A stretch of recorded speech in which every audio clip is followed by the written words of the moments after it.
속이 허할 때도 배고파. 너도 먹을래? 속이 쓰릴 때도 아, 술 좀 적당히 마시지. 우리는 늘 이 음식을 떠올립니다. 라면 먹고 갈래요? 그래서 라면값 인상 소식은 왠지 더 섭섭하고 속상하기까지 합니다. 이번 달 식품 가격 줄 인상이 예고된 가운데 라면 시장 점유율 1위 업체 농심이 가격 인상을 공식화했습니다. 막상 이 주재료인 밀 가격은 내렸는데 어떤 사정이 있는 걸까요? 박상준 키움증권 연구원과 알아보겠습니다. 네, 연구원님 어서 오십시오. 네, 안녕하세요. 키움증권 박상준입니다. 네, 자기 전에 라면 네. 하나 끓여 먹고 자야지 한다면 연구원님 어떤 라면 가장 먼저 떠올리실까요? 네, 뭐 일단 술 한 잔 먹고 조금 얼큰하게 즐길 수 있고 거기에 뭐 시원한 좀 네. 다시마 들어가 있는 그런 라면, 그걸 요새 좀 많이 즐기는 것 같습니다. 이게 한국인들은 네. 이 라면 취향이 각자 네, 네. 뚜렷해서 그렇죠. 특히나 또 이제 네. 가격에 민감하잖아요. 맞습니다. 네. 이 농심이 추석 이후에 가격을 올린다고 하는데 일단 얼마나 올린다고 합니까? 지금 뭐 공식적으로 나온 수치를 보면 라면 가격은 평균 이제 11.3%고요. 네. 주요 브랜드인 뭐 신라면은 한 10.9%, 그다음에 너구리는 9.9% 인상을 지금 발표를 한 상태입니다. 이렇게 되면은 그러니까 한 봉지당 가격이 어느 정도 인상되는 거죠? 대형마트에서 이제 구매하시는 기준으로 네. 보면은 신라면이 한 820원, 뭐 너구리는 900원에 거의 가까운 금액인 것으로 좀 파악이 네. 되고 있습니다. 그러니까 네. 한 100원 조금 안 되게 오른다 네. 이렇게 보면 되겠네요. 대형마트 기준으로는 그럴 것 같아요. 근데 농심은 이제 라면 업계에서 1위, 이제 2위가 맞습니다. 오뚜기, 3위가 삼양인데 네. 1위 업체가 이렇게 선도적으로 가격 인상에 나선 뭐 속사정 같은 게 좀 있는 건가요?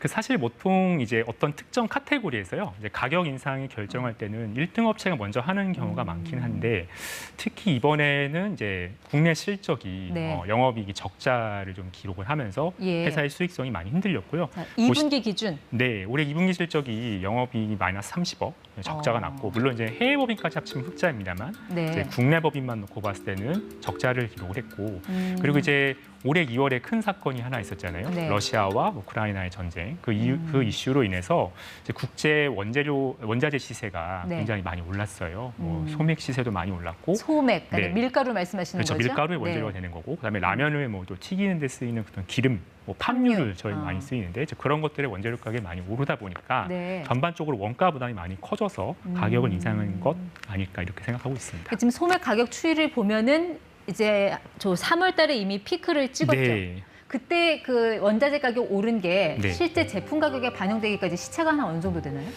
저희가 이제 보통 농심은 이제 밀가루를 구매해서 라면을 만드는 거잖아요. 근데 네. 이제 밀가루 회사들은 지금 보고 계신 이 소맥을 구매해서 밀가루를 만드는 겁니다. 근데 밀가루 회사들의 원가에 반영되기까지가 보통 6개월이 6개월? 걸려요. 그래서 아. 밀가루 회사들이 이제 저 3, 4월에 올랐던 원가를 인내하기 위해서 가격 인상을 지금 이제 하고 있는 거고, 네. 그거를 농심도 이제 반영을 해서 지금 9월 한 중순부터 추석 연휴 이후니까요. 네. 가격 인상을 했다 이렇게 보시면 될 것 같아요. 지금 추세를 보면은 피크를 찍고 지금 내리막길 탔거든요. 네. 그럼 저 내린 원자재 가격이 반영되는 건 한 4분기쯤 될 거란 말이죠.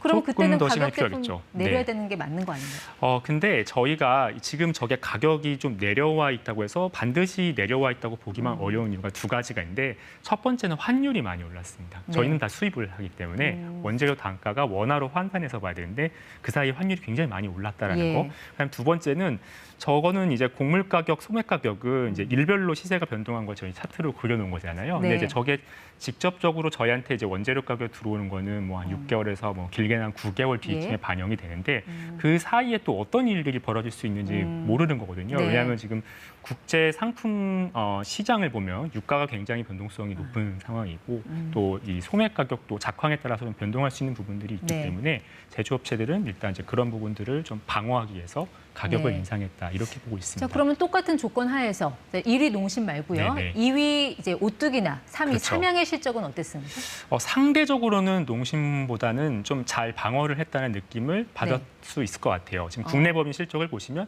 오뚜기는 뭐 적자가 아니라 거의 400억대 이익이 났고, 네. 삼양식품은 좀 매출이 작지만 영업이익률이 10% 이상 달성하면서 220억 정도 실적이 났는데요. 예. 오뚜기는 아무래도 라면 외에도 좀 다른 사업들이 많고, 삼양식품은 워낙 해외 쪽에 비중이 높아서 좀 효과가 있었던 것 같아요. 제가 여쭤보고 싶은 게 이제 삼양하고 오뚜기는 그러면 똑같은 여건 하에서 네. 뭐 무슨 재주로 이렇게 영업 실적이 났냐? 네. 농심은 뭐 사상 최대의 적자를 네, 네, 냈다고 네. 하는데 네. 그 이유가 어디에 있다고 보시나요? 먼저 삼양부터 좀 들어볼까요? 네, 일단 아까 조금 살짝 말씀드린 것처럼 이 해외 법인의 해외 쪽에서의 판매 비중이 높습니다. 수출 비중이 높다. 그렇죠, 수출 비중이 높죠. 네. 근데 이 수출을 이제 한국에서 생산을 해서 수출을 하는 거기 때문에 매출의 판가는 이제 달러로 잡히고 네. 비용의 판가는 이제 원화로 잡히다 보니까 거기서 어. 좀 스프레드가 좋아지는 효과가 하나 있었을 거고요. 그러니까 삼양이 수출 비중이 어느 정도 되는데? 지금 보시다시피 거의 70% 정도. 70%. 네. 내수가 30, 수출이 70. 그렇죠. 네. 그리고 해외 쪽에서 워낙 볼륨 성장이 좋았어요. 판매량 성장이. 그거에 따른 또 실적 개선 효과가 반영이 되면서 네. 상대적으로 좀 좋은 이익을 얻을 수 있었던 것 그러니까 같습니다. 일단 판매량이 많이 늘었고 굉장히 많이 최근에 또 늘었습니다. 환율이 많이 네네. 올라서 그 환차익까지 볼 수 있었다라는 그렇죠. 얘기고 네. 상대적으로 농심은 수출 비중이 좀 적었다 이거죠. 네, 해외 매출 비중이 작고 또 농심은 현지에 공장이 있는 예. 경우가 많아요. 삼양식품과 달리. 그래서 그런 환 스프레드 차익 효과를 네. 조금 덜 누렸다 이렇게 보시면 되겠습니다. 네. 그러면 이제 2위 오뚜기. 네, 오뚜기는 좀 실적이 이제 잘 나왔다고 했는데 네. 오뚜기는 어떤 이유에서 실적을 좀 잘 일단은 저희가 오뚜기 하면 좀 떠올리시는 제품이 라면만 있지는 않을 거예요. 그만큼 네. 라면 어떤 사업에 대한 집중도가 이제 농심이나 삼양식품보다는 좀 많이 낮고 저희가 좀 많이 아시는 뭐 케첩, 마요네즈, 소스류 이런 소스류. 것들 굉장히 예. 많고 뭐 식용유나 식초 이런 것들도 뭐 이제 B2C, 그러니까 저희가 마트 같은 곳에 납품하기도 하고 소비자한테 직접 그쵸. 납품하는 거. B2B나 뭐 대리점이나 식당 이런 쪽으로 예. 나가기도 하는데 이제 그런 쪽에서 어떻게 보면은 좀 가격 인상들을 하면서 네. 실적을 좀 방어할 수 있는 여지들이 많기 때문에 상대적으로 라면 쪽에 조금 덜 치우쳐 예. 있다 보니까 원가 방어가 좀 용이하지 않았나 이렇게 보고 케첩 있습니다. 가격 오르는 거는 그래도 이해가 되는데 라면 값은 오르는 거는 좀 용서가 안 되는 이런 어떤 국민 정서의 차이가 존재한다라는 좀 얘기군요. 그런 서러움도 있을 것 같긴 해요. 워낙 많이 드시니까. 네네. 근데 이제 농심은 지난해 8월에도 가격을 올렸어요. 그때 뭐 네. 물론 뭐 오뚜기 삼양도 같이 올렸지만 네네네. 그때 올렸을 때는 한 5년 만에 좀 길게 텀을 두고 올린 거였는데 맞습니다. 이번에 또 올리면 1년에 한 2번 정도 올리는 건데 1년 만에 올리는 거죠. 네. 그렇죠. 이게 좀 이례적인 거 아닌가요? 맞습니다. 이례적이고요. 근데 그만큼 외부 환경이 굉장히 좀 이례적이었던 것 같아요. 저희가 2020년 초에 코로나 사태가 터지면서 네. 시장에 굉장히 많은 유동성이 풀렸잖아요. 그러면서 이제 인플레이션이 올 수 있는 환경이 마련되었는데 공급망 차질이 또 코로나 사태로 발생을 했고 올해 2월에는 또 전쟁이 터지면서 예. 이런 공급 충격이 더 심화되면서 네. 원재료 가격이 많이 상승하면서 전반적으로 인플레이션이 강하게 왔기 때문에 좀 이례적인 환경 때문이 아닌가 그렇게 생각이 됩니다. 지난해는 오뚜기가 먼저 가격을 올리고 나머지 업체들이 쓱 따라갔는데 네. 이번엔 어떨까요? 일단 농심이 올린다고 했는데 네. 삼양과 오뚜기도 따라갈 걸로 보세요. 통상적으로는 경쟁사들은 이제 가격 인상을 하면은 따라가는 경우가 많습니다. 특히 이제 오뚜기는 네. 농심이랑 핵심 제품의 포트폴리오가 굉장히 유사하기 때문에 좀 더 가격 인상이 가능성이 높아 보이네요. 네. 네. 어쨌든 농심은 좀 실적 기대감으로 좀 주가도 오른 것 같긴 한데 일단 네. 식료품주에 투자하는 그런 입장에서는 네네. 그래서 이걸 어떻게 봐야 되나요? 라면값 오르는 건 마음에 안 드는데 주가는 또 올라갈 것 같고. 소비자 마음에서 네. 봤을 때는 뭔가 좀 아프고 투자자 마음으로 보면은 뭔가 또 좀 기회가 있을 것 같고 그런 네. 상황일 것 같은데요.